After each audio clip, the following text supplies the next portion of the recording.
Let me start this conversation quietly, the way these realizations usually arrive. Not as a crisis, not as a breakdown, just a subtle feeling that something isn't wrong enough to panic, but not right enough to ignore. You look at your life and on paper, everything checks out. You did what you were supposed to do. You were responsible. You avoided obvious disasters. And yet, there's a persistent sense of emptiness you can't quite explain. This emptiness confuses people because they believe emptiness should come from failure. But often, it comes from success of the wrong kind. Most people don't build a bad life, they build a good one. A life that looks stable, respectable, and safe. And that's exactly why it's so hard to question. When nothing is obviously broken, you don't feel entitled to stop and ask whether it still fits. So you tell yourself to be grateful. You tell yourself others have it worse. You tell yourself this is just adulthood. And slowly you learn how to live without asking for more than what's acceptable. Here's the uncomfortable truth. A good life by external standards can still be a misaligned life internally. And misalignment doesn't scream, it drains. People assume emptiness means laziness or entitlement, but emptiness is often the cost of living too long for approval. When your life is built to meet expectations, it can lose contact with desire.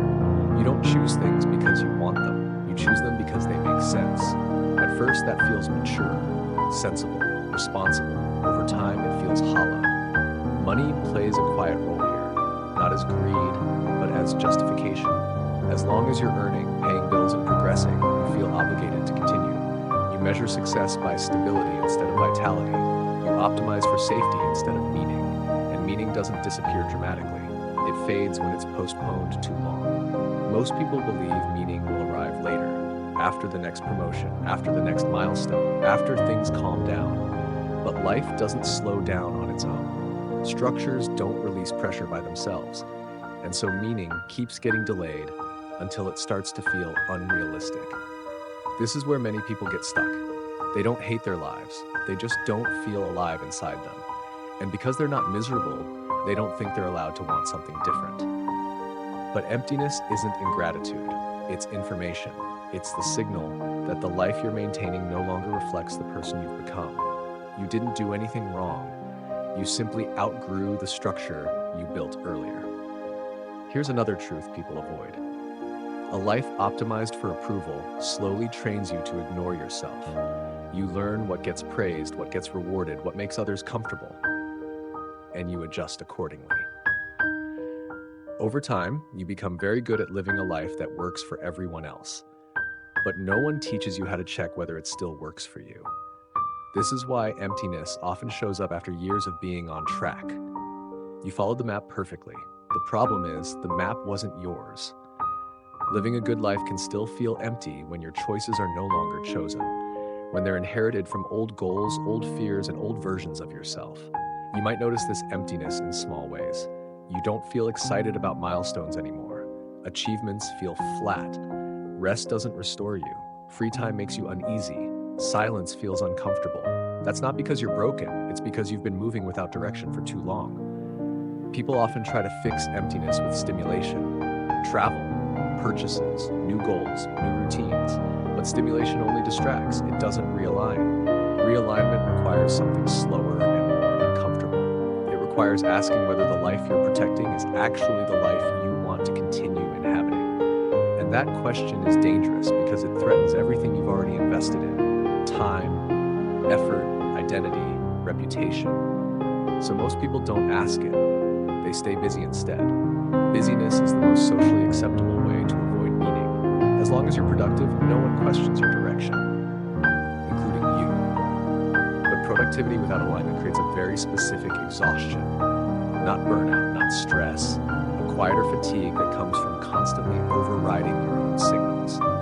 A good life starts to feel empty when you live too long without permission to change. Permission is the missing piece here. People wait for external permission to want more than stability. They wait for a crisis to justify change. They wait for something to break so they're allowed to rebuild, but nothing breaks. And so they keep going. Here's the shift that changes everything. Meaning doesn't come from doing more, it comes from doing what you can stand behind. From choosing a direction that feels honest, even if it's less impressive. Meaning is not intensity, it's coherence. When your actions match your values, when your pace matches your capacity, when your life doesn't require constant self-negotiation. A meaningful life doesn't always look exciting, but it feels solid inside. You stop asking whether you're ahead or behind. You stop comparing timelines. You stop chasing validation. Not because you're above it, but because you don't need it to confirm your direction anymore. Money, at this stage, becomes quieter. It stops being the scorecard. It becomes a boundary, enough to protect your choices, enough to maintain your rhythm, enough to say no when something doesn't align. A good life feels empty when it asks too much of you and gives too little back internally, when it demands maintenance instead of participation, when you exist inside it instead of living through it. This is where redesign begins again, not by rejecting everything, but by choosing honesty over approval, alignment over optics, sustainability over speed. You don't need a dramatic reinvention. You need a quieter agreement with yourself, an agreement to stop pretending that good enough is the same as right. The hardest part is accepting that no one will clap for this shift. You won't be praised for choosing less pressure. You won't be celebrated for slowing down. You may even be misunderstood, but you'll feel something return that no amount of success ever gave you. Presence, direction, ownership. A good life feels empty when it's lived for the wrong audience. A life that feels right rarely needs to prove itself. If there's one thing to take from this, let it be this. Emptiness is not the problem, it's the invitation.